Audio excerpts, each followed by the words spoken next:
Itu sebabnya saya tidak tahu tentang ilmu kepemimpinan yang canggih-canggih. Ya, yang saya kerjakan itu ya saya ajak, berusaha untuk menghimpun semua potensi-potensi yang baik itu dan bersama-sama membangun NTB yang hasilnya tadi ada di video itu. Itulah hasil dari seluruh potensi-potensi masyarakat Nusa Tenggara Barat.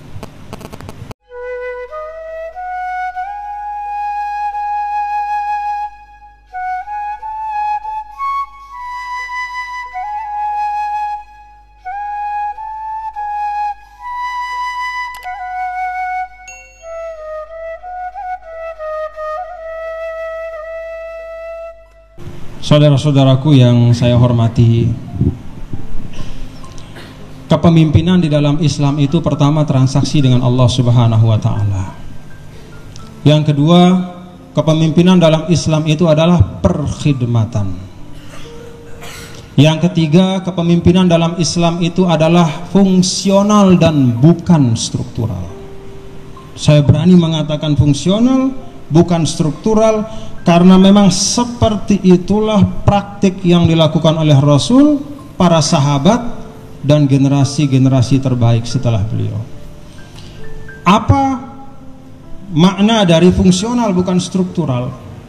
Bahwa semua elemen-elemen yang ada di dalam satu peradaban Madinah pada waktu itu ditempatkan dan diposisikan oleh Rasulullah SAW sebagai sama penting dan sama strategisnya. Saudara-saudara, baca buku hadis beribu-ribu jilid, tidak akan menemukan satupun Rasul SAW menjelek-jelekkan sahabatnya, menyebut nama yang buruk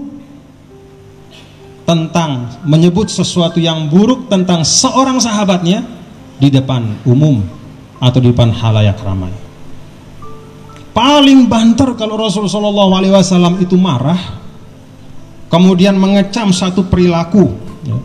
Misalnya ada yang melakukan hal-hal yang kurang sesuai dengan akhlak yang diajarkan oleh Rasul, atau melakukan sesuatu yang agak-agak mirip dengan perbuatan jahiliyah, maka Rasulullah SAW mengatakan apa? Ma balu aqwamin.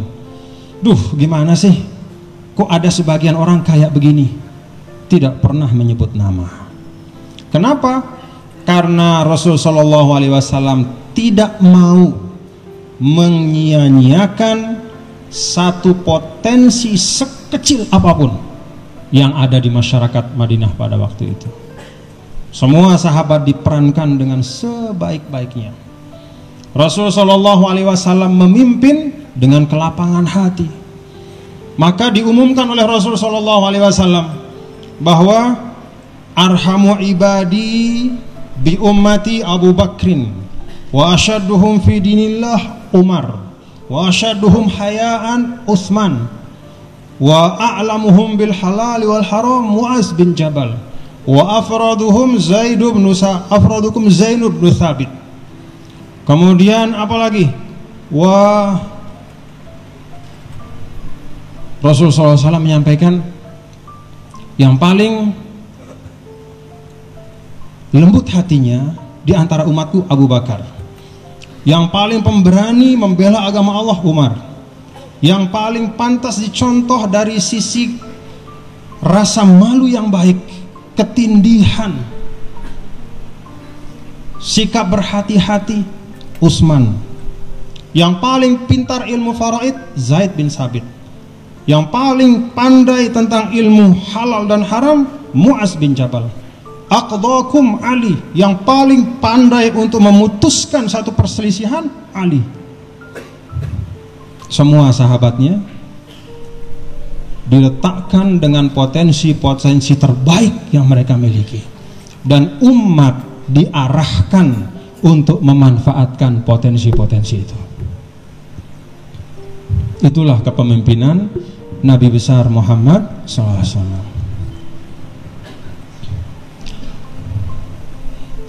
Itu sebabnya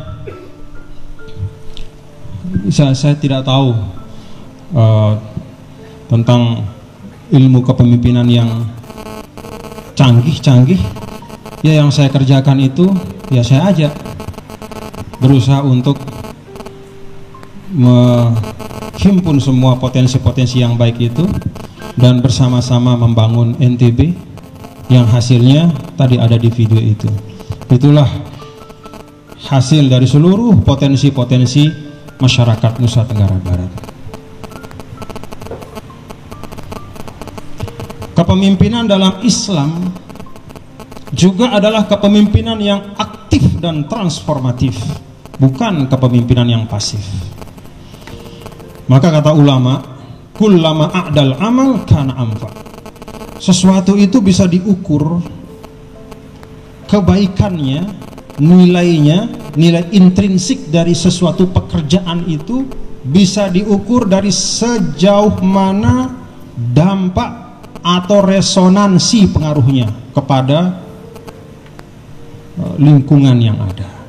Semakin dia kuat resonansinya, mempengaruhi semakin jauh, semakin banyak, semakin beragam, itulah perbuatan yang lebih mulia di sisi Allah Subhanahu wa ta'ala.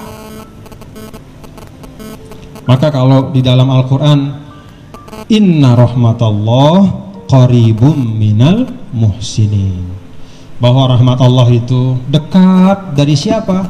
Bukan dari orang baik, tapi dari orang-orang yang muhsin. Muhsin itu dari kata ahsana. Ahsana itu artinya baik bagi dirinya dan juga mau memperbaiki orang lain dan lingkungannya. Dulu saya pernah jadi anggota DPR, tadi disebut sedikit ya.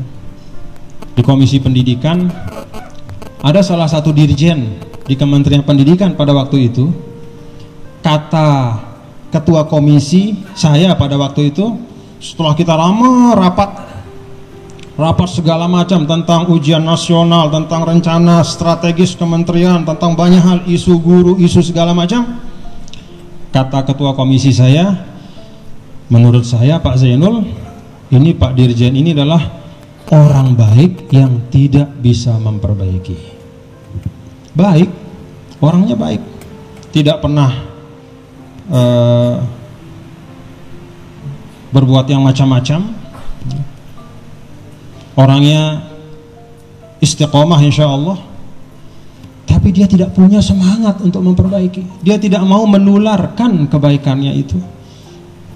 Dia tidak mau berikhtiar mencari jalan agar kebaikan pada dirinya itu sampai kepada orang.